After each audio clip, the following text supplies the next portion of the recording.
नमस्कार, बहुत स्वागत है आप सभी का। आप देख रहे हैं उत्तराखंड प्राइम। मैं हूं आपके साथ जया मिश्रा। बुलेटिन की शुरुआत करेंगे कर्णप्रयाग की खबर से, जहां कर्णप्रयाग में बारिश की वजह से कपीरी पट्टी के कमोली गांव में भूस्खलन हुआ है, जिस वजह से एक गौशाला भी क्षतिग्रस्त हो गई। उधर मलबे में 3 मवेशियों के दबने की खबर है। एक मवेशी को तो ग्रामीणों ने किसी भी तरीके से निकाल लिया। उधर भूस्खलन की वजह से पैदल रास्तों को भी नुकसान पहुंचा है। 2 तस्वीरें आप देख रहे हैं। बारिश की वजह से भूस्खलन की तस्वीरें सामने आई हैं कर्णप्रयाग से, जहां एक गौशाला भी इसकी चपेट में आ गई और 3 मवेशी दब गए। एक मवेशी को हालांकि जो ग्रामीण लोग थे उन्होंने बाहर निकाल लिया है, जिसकी तस्वीरें आप देख रहे हैं। दूसरी तरफ देखिए, लैंडस्लाइड की वजह से मार्ग बाधित हो चुका है। बड़े बड़े पत्थर गिरने की वजह से ये रास्ते बंद हो चुके हैं। भूस्खलन से गौशाला भी क्षतिग्रस्त। और इस वक्त ये जो तस्वीरें आप देख रहे हैं, दोनों ही तस्वीरें कर्णप्रयाग की है।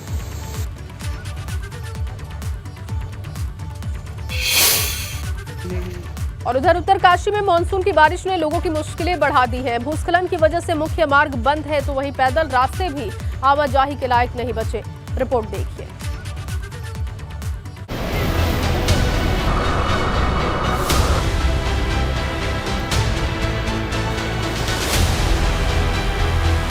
बारिश ने उत्तरकाशी के लोगों की मुश्किलें बढ़ा दी हैं। बारिश और मलबा गिरने से पिछले 2 हफ्ते से नेशनल हाईवे और लिंक मार्ग बंद है, मुख्य मार्ग बंद है। ऐसे में ग्रामीण पथरीली पगडंडियों से जान जोखिम में डालकर सफर कर रहे हैं। इन रास्तों को देखिए, ये ग्रामीण कैसे एक संकरे मार्ग से आवाजाही कर रहे हैं। अगर जमीन खिसकी तो ये सभी खाई में जाकर गिरेंगे। उधर बच्चे भी क्षतिग्रस्त रास्तों से आवाजाही को मजबूर हैं। पैदल रास्ते क्षतिग्रस्त हैं, तो वहीं नदी पर लगाई गई ट्रॉली भी जर्जर हो चुकी है, जिससे ग्रामीण जान जोखिम में डालकर आवाजाही करते हैं। भूस्खलन की वजह से जिले के 21 ग्रामीण मार्ग बंद हैं। पिछले 2 हफ्ते से आवाजाही नहीं हो पा रही है, जिससे लोगों की मुश्किल बढ़ गई है। ग्रामीण मोटर मार्ग पे भी कुछ जगहों पे दिक्कतें आ रही हैं, तो उनका बंद होने के बाद खुलने का सिलसिला भी लगातार जारी है। और कोशिश यही है कि जल्दी से जल्दी किया जाए, क्योंकि कुछ एक ही डिवीज़न में अगर ज़्यादा मार्ग बंद होते हैं तो कुछ समय लग जाता है। कोशिश यही रहती है कि जल्दी से जल्दी उनको किया जाए, वो लगातार कार्य किया भी जा रहा है। अब उत्तरकाशी की इस तस्वीर को भी देखिए। मूसलाधार बारिश से जिला मुख्यालय के मुख्य बाजार में पानी भर गया है। जल भराव की वजह से सड़कें तालाब नजर आ रही हैं। गंगोत्री नेशनल हाईवे बंदरकोट और नेताला में भारी मात्रा में मलबा आने से बंद है। बंदरकोट, नेताला, मेनरी, सिलकुरी और NH 108 ओंगी से आगे लैंडस्लाइड की वजह से बाधित है। ABP गंगा के लिए उत्तरकाशी से दिग्वीर बिष्ट की रिपोर्ट। और उधर टिहरी में भी बारिश की वजह से कई सड़कें बंद हो चुकी हैं। बारिश की वजह से सड़कों पर मलबा गिर रहा है, जिससे कि कई मार्ग बाधित हैं।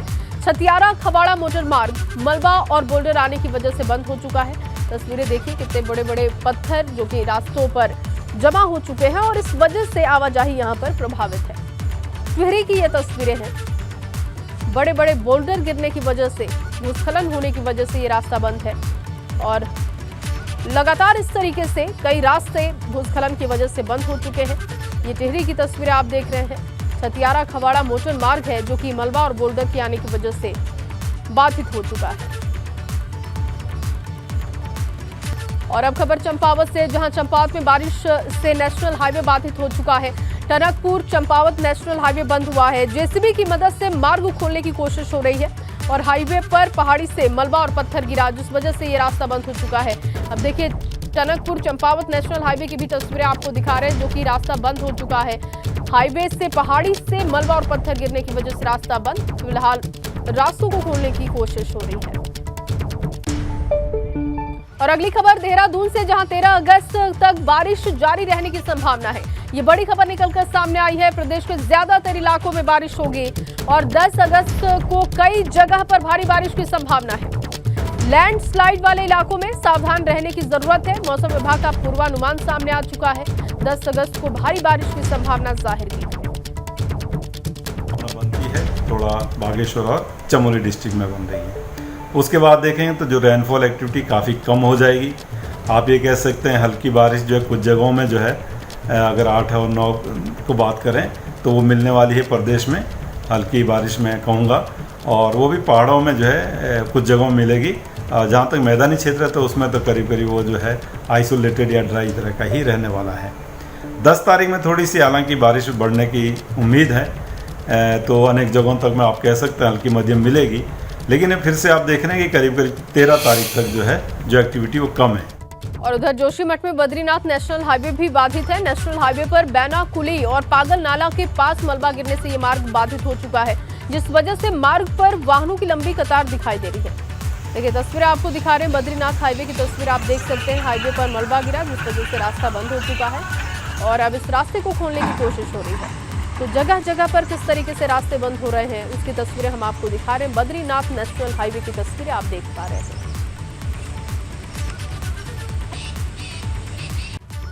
और चलिए इस बीच आपको कर्णप्रयाग से बड़ी खबर दे दे। रानीखेत हाईवे एक बार फिर से बंद हो चुका है। लैंडस्लाइड की वजह से हाईवे बंद है। हाईवे पर वाहनों की लंबी कतार है। लैंडस्लाइड की वजह से हाईवे बंद हो चुका है, आवाजाही प्रभावित। और आपको बता दें कि लंबी कतार वाहनों की देखने को हाईवे पर मिल रही है। एक बार फिर से ये रास्ता बंद हो चुका है। भूस्खलन की वजह से हाईवे बंद हुआ। और इस बीच एक और बड़ी खबर देहरादून से सामने है। केंद्रीय मंत्री स्मृति ईरानी का दौरा है। दोपहर 3:30 बजे देहरादून पहुंचने का कार्यक्रम बताया जा रहा है। विधायक और भाजपा नेताओं से वो मुलाकात कर सकती हैं। शाम 4:15 पर रक्षाबंधन कार्यक्रम में शिरकत करेंगी। स्मृति ईरानी का देहरादून का कार्यक्रम सामने आ रहा है। 3:30 बजे के आसपास वो देहरादून पहुंचेंगे और जानकारी है कि 4:15 पर रक्षाबंधन को लेकर एक कार्यक्रम है जिसमें वो शिरकत करेंगे। और अगली खबर खटीमा से, जहां खटीमा में अवैध निर्माण के खिलाफ कार्रवाई जारी है। जामा मस्जिद के सामने अतिक्रमण पर कार्रवाई हुई है और सरकारी जमीन पर किया गया था अवैध कब्जा, जिसे हटाया गया है। और देखिए जामा मस्जिद के सामने की ये तस्वीरें आप देख रहे हैं, जहां पर अतिक्रमण लोगों ने किया था और इस अतिक्रमण को हटा दिया गया है। सरकारी जमीन पर अवैध कब्जा किया गया था जिसे हटाया गया। जनकपुर रोड में जामा मस्जिद के अपोजिट में इसका खंडे पर किसी के द्वारा अवैध निर्माण किया जा रहा था। आज हमें सूचना मिली था, उसको कोर्ट ध्वस्त कर दिया जाएगा। उसको क्योंकि खंडे राज्य सरकार की उम्मीद से हम अपने कब्जे में लेंगे। और उधर मसूरी में पंजाब से आए सैलानियों ने नशे में धुत होकर हंगामा किया। हंगामा इतना बढ़ गया कि सैलानी मॉल रोड के बीचों बीच बैठ गए और हंगामा करने लगे, जिससे काफी देर तक आवाजाही रुकी रही। मौके पर पहुंची पुलिस ने किसी भी तरीके से मामले को शांत करवाया और सैलानियों को कोतवाली लेकर पुलिस पहुंची, जहां हंगामा करने वाले सैलानियों के खिलाफ मामला दर्ज किया गया। देखिए मॉल रोड की ये तस्वीरें आप देख रहे हैं। बताया जा रहा है कि पंजाब से ये सैलानी आए थे घूमने के लिए, जिन्होंने नशे में धुत होकर काफी हंगामा किया रास्ते पर, इस वजह से आवाजाही भी प्रभावित। और उधर उत्तरकाशी में नेहरू पर्वतारोहण संस्थान में 12 अगस्त से लेकर 14 अगस्त तक नेशनल स्पोर्ट्स क्लाइंबिंग चैंपियनशिप आयोजित की जा रही है, जिसमें उत्तराखंड के 8 क्लाइंबर भी शामिल होंगे। और प्रतियोगिता के शुभारंभ के लिए मुख्यमंत्री पुष्कर सिंह धामी को न्योता भेजा गया है। तो मुख्यमंत्री पुष्कर सिंह धामी शामिल हो सकते हैं इस कार्यक्रम में। जानकारी इस बात की है क्योंकि उनको निमंत्रण दिया गया है।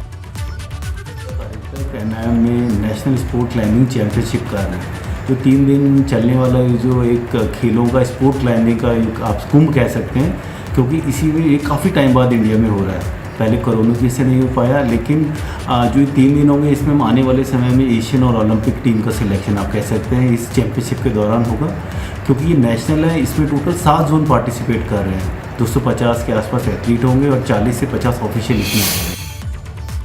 और उधर पौड़ी में हर घर तिरंगा अभियान की शुरुआत हो गई है। भाजपा की तरफ से इस बार जिले में 1,80,000 तिरंगे घर घर में लगाने का लक्ष्य है और बेंजवाड़ी गांव में इसकी शुरुआत की गई है। हर घर तिरंगा अभियान को सफल बनाने के लिए पार्टी कार्यकर्ता मैदान में डटे हुए हैं।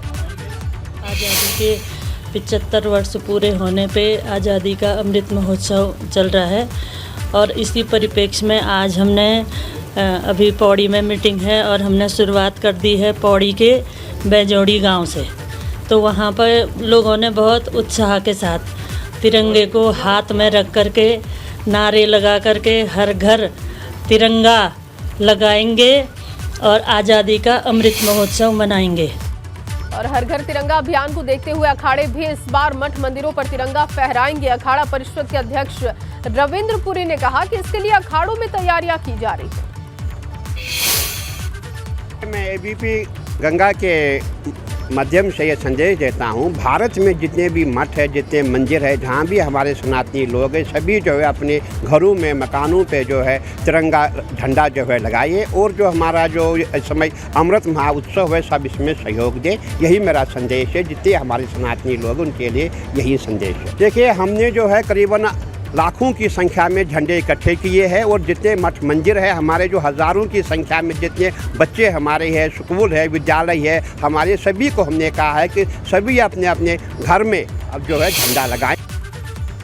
और वहीं अधीनस्थ चयन आयोग की परीक्षा में धांधली की बात सामने आने के बाद मांग उठाई जा रही है कि आयोग को भंग कर देना चाहिए। कांग्रेस मांग कर रही है कि आयोग को भंग कर देना चाहिए। उधर वो छात्र परेशान है जिन्हें आने वाले दिनों में परीक्षाएं देनी है। रिपोर्ट देखिए। उत्तराखंड अधीनस्थ सेवा चयन आयोग के चेयरमैन के इस्तीफे के बाद आयोग की कई परीक्षाएं अधर में लटक गई हैं। आने वाले समय में 7 भर्ती परीक्षाएं आयोजित होनी थी, मगर आयोग के चेयरमैन के इस्तीफे के बाद अब छात्र परेशान हैं। अब जो है सरकार को चाहिए कि तुरंत आयोग में जो अध्यक्ष की कुर्सी खाली हुई है उसको तुरंत भरे और बेरोजगारों के साथ जो है जो अन्याय हो रहा है उसको तुरंत जो है उसका सफाया करके आगामी जो एग्जाम है उनको तुरंत कराया जाए और जिन भी बच्चों की अभी ज्वाइनिंग भी हुई रह रखी है, ऐसे में उनकी ज्वाइनिंग भी तुरंत दे। 2014 में कांग्रेस सरकार के दौरान आयोग का गठन हुआ। आयोग की परीक्षाएं वैसे तो गठन के साथ ही विवादों में रही हैं। आयोग ने अब तक 88 परीक्षाएं कराई हैं और 8 साल के कार्यकाल में आयोग के 2 अध्यक्ष रहे हैं, मगर उनका कार्यकाल पूरा होने से पहले ही दोनों अध्यक्ष इस्तीफा दे चुके हैं। मगर सवाल ये है कि ऐसा हो क्यों रहा है? इसका जवाब भी एस राजू ने ही दिया है। एस राजू ने साफ कहा है कि उनके ऊपर राजनीतिक नेताओं का दबाव रहा। तो लोग बोलते हैं बहुत सारा लोग, लेकिन मैंने किसी को माना नहीं है। अभी मैं चैलेंज करता, किसी आदमी मुझे दिखा दें कि किसी नेता का आदमी को कुछ हो गया है, अभी तक तो हुआ नहीं है। मैं कभी नहीं मानता था। वो भी एक कारण हो सकता है, मेरे खिलाफ बहुत सारा नेता लोग परेशान थे। ये भी एक वजह हो सकती है। हो सकती है, बिकॉज कमीशन में कुछ चल नहीं पा रहा था उन लोगों का, कि हम लोग एक भी बात सुना नहीं है कि भाई इसमें कुछ मेरा आदमी फिट कर दो। वो तो या तो चूँकि वो सरकारी नौकरी प्राइम नौकरी है, इसलिए नेता लोग सिफारिश तो करते हैं इसका, लेकिन मैं किसी को मानना नहीं है इसका। उधर कांग्रेस मांग कर रही है कि आयोग को अब भंग कर देना चाहिए। आयोग को तो वैसे भंग कर देना चाहिए, इस आयोग को तो कम से कम भंग कर देना चाहिए, क्योंकि ये आयोग जो भी अब नौकरी कराएगा उसमें कहीं न कहीं एक प्रश्न चिन्ह खड़ा हो जाएगा।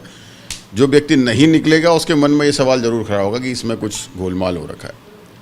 तो नया आयोग बनाया जाए, नई संस्थाएं, बहुत सारी संस्थाएं हैं जिनसे एग्जाम कराया जा सकता है। छोटी मछलियां पकड़ी गई हैं, जो बड़े मगरमच्छ है उनको पकड़ा जाना जरूरी है। और मैं जानता हूं उसमें कुछ बड़े उच्चाधिकारी और निश्चित तौर पर सफ़ेदपोश नेता ज़रूर होंगे। इसमें वो भी होंगे जिनके कोचिंग सेंटर्स इन्वॉल्व रहते हैं, क्योंकि ये बिना क्योंकि जो नौजवान या नवयुवतियाँ एग्ज़ाम देती हैं उनकी किसी से ऐसी जान पहचान नहीं होती। तो बीच में लूप का काम जो कर रहे थे उन तक ये भी जांच जानी चाहिए। केवल ये छोटे छोटे लोगों को पकड़ के तीसरी नहीं होनी चाहिए। किसी सिटिंग जज की अध्यक्षता में कमेटी बननी चाहिए। आयोग पर 2015 में ग्राम पंचायत विकास अधिकारी की भर्ती में गड़बड़ी के आरोप लगे थे और उसके बाद वन आरक्षी के पदों पर हुई भर्ती परीक्षा भी विवादों में रही, लेकिन किसी भी मामले में जांच नहीं हो पाई है। दिसंबर 2021 में हुई स्नातक स्तर की परीक्षा में धांधली के आरोप लगे तो आयोग ने अपनी तरफ से ही FIR दर्ज करा दी और STF ने अब तक इस मामले में 13 आरोपियों को गिरफ्तार कर लिया है। ऐसे में वो युवा टेंशन में हैं कि आने वाली परीक्षाओं का क्या होगा और जो परीक्षाएं हो चुकी हैं उनका परीक्षा फल कब तक आ पाएगा। वहीं दूसरी तरफ विपक्ष ने भी गंभीर सवाल खड़े कर दिए हैं और आयोग को भंग करने की मांग उठा दी है। विपक्ष का साफ कहना है कि आयोग में यदि इस तरह के काम होंगे तो फिर युवाओं का भरोसा ऐसे आयोगों से उड़ जाएगा, इसलिए आयोग को भंग कर देना चाहिए। देहरादून से अपने सहयोगी क्रिस्टोफर लॉरेंस के साथ पंकज राणा, ABP गंगा। कांग्रेस नेता हरीश रावत ने भाजपा सरकार पर पंचायत चुनाव को लेकर हमला कर दिया है। उन्होंने कहा कि पंचायत चुनाव में गड़बड़ी हो सकती है और इसके पीछे एक गिरोह काम कर रहा है। उन्होंने कहा कि वो 18 अगस्त को उपवास भी रखेंगे। ये एक गिरोह ने गिरोहबद्ध तरीके से किया है। यहाँ की जो पंचायती संस्थाएं हैं जिनमें इंस्टीट्यूशन और जिलाधिकारी भी है, इन सब का अपहरण कर लिया गया है, इस गिरोह के कब्जे में है। और इससे हरिद्वार के अंदर जो पंचायती लोकतंत्र है और पंचायती संस्थाएं हैं वो सब खतरे में है। 7 की जगह पर जो है अब मैं 18 तारीख को बैठूंगा। और वहीं जिम कॉर्बेट में मोदी ट्रेल को अब आप ऐप के जरिए भी देख पाएंगे। दरअसल पर्यटन मंत्री सतपाल महाराज ने कहा कि मोदी ट्रेल को लोग ऐप के जरिए अपने मोबाइल पर भी देख सकेंगे। सुनिए। इसमें जो सफारी के अंदर जाते हैं, गाड़ियां लेके जाते हैं और जंगल को देखने जाते हैं, और ख़ासकर वहां पर जो हमारा टाइगर है उसको देखने जाते हैं, तो ये ट्रेल बनेगा। और ट्रेल में ऐप आप पूरा जो बियर गाइल्स के साथ मोदी जी का जो इंटरव्यू था वो आप देख सकेंगे। उसके बाद उसमें कुछ ऐसे शॉट्स होंगे जहां पर मोदी जी ने एक तीर बनाया था, स्पीयर बनाया था, बियर गाइल्स के साथ बैठ करके चाय पी थी, वो सब हम ऐप के जरिए दिखाएंगे। और उधर रुड़की में एक छात्रा इसलिए परेशान है क्योंकि हेडमास्टर ने उसकी टीसी पर लाल पेन से लिख दिया, जिससे कि छात्रा को अगली क्लास में दाखिला नहीं मिल पा रहा है। मामला इतना बढ़ गया कि अब इसमें विधायक को भी कूदना पड़ गया।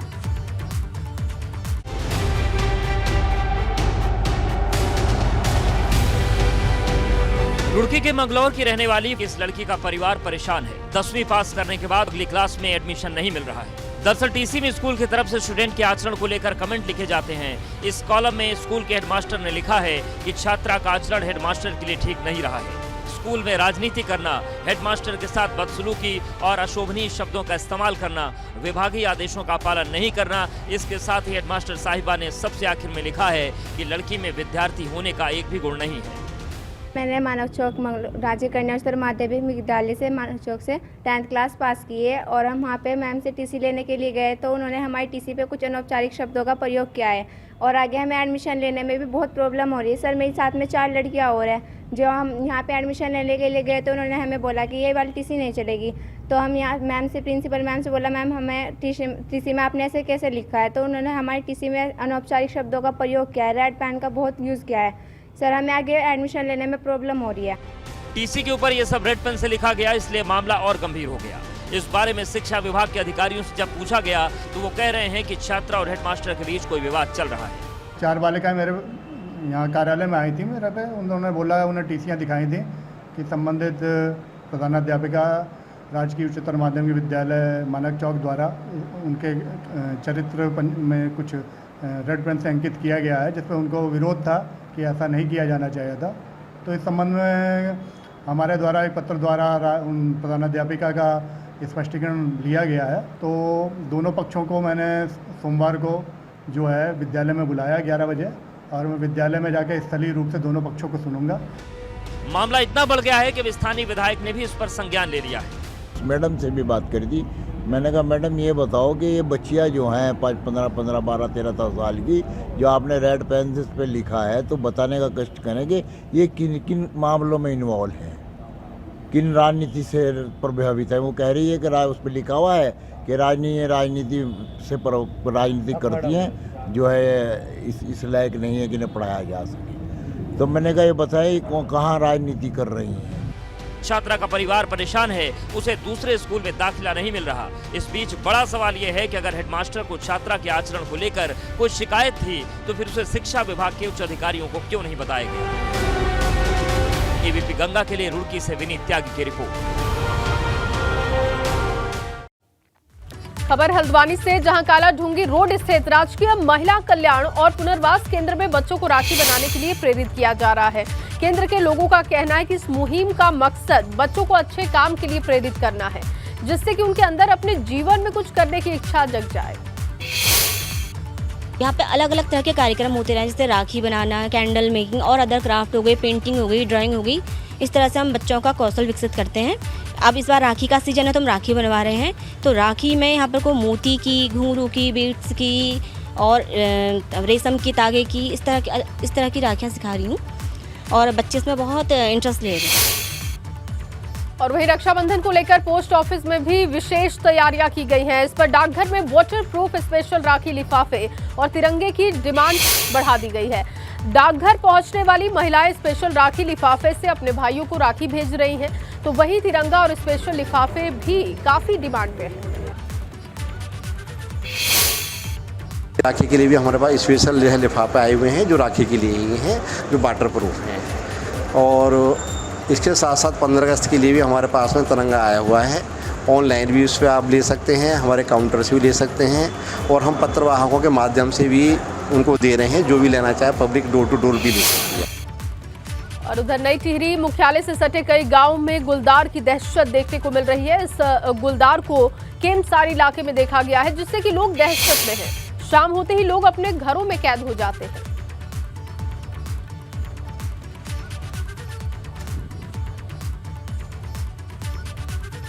देखिए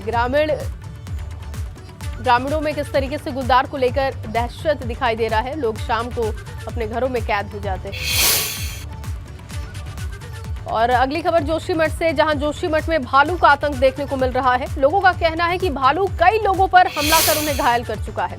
भालू का आतंक ऐसे कि बच्चे स्कूल जाने से अब डरने लगे हैं और लोग वन विभाग से पिंजरा लगाने की मांग कर रहे हैं। और देखिए तस्वीरें आप देख पा रहे हैं किस तरीके से रिहायशी इलाकों तक भालू पहुंच रहा है और इसकी वजह से लोग काफी दहशत में हैं। जो बच्चे स्कूल जाते हैं वो भी डरे हुए हैं और स्कूल जाने से डरने लगे हैं।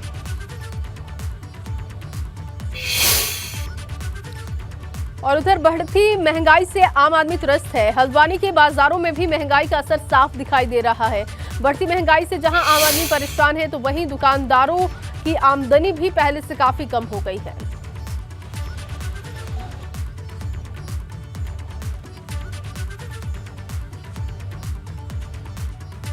बहुत तकलीफ हो रही है, बहुत ज़्यादा मुश्किल हो रही है मैं इस महंगाई में घर चलाने के लिए। हर चीज़ आटा चावल तेल साबुन हर चीज़ में महंगाई बढ़ गई।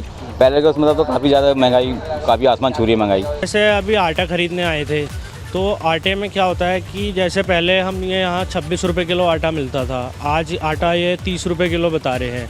तो पहले हम 10 किलो का बैग ले जाया करते थे, लेकिन आज हमने सिर्फ 5 किलो का बैग ख़रीदा है कि हो सकता है फ्यूचर में रेट कम हो जाए।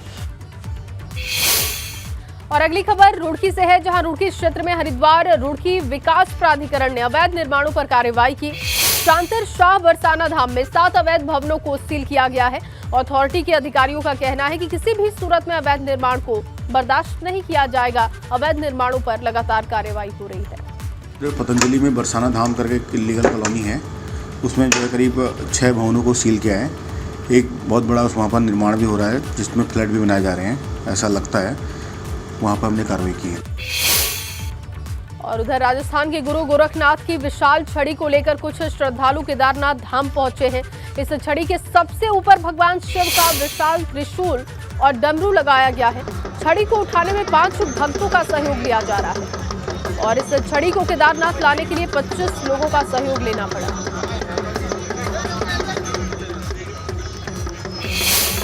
हम आए हैं अजमेर राजस्थान से।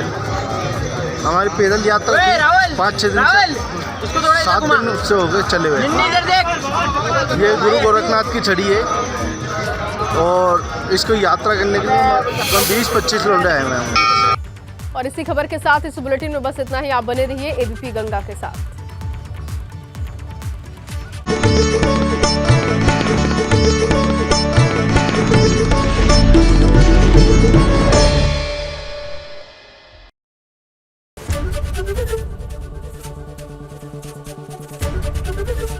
एबीपी गंगा, खबर आपकी, जुबान आपकी।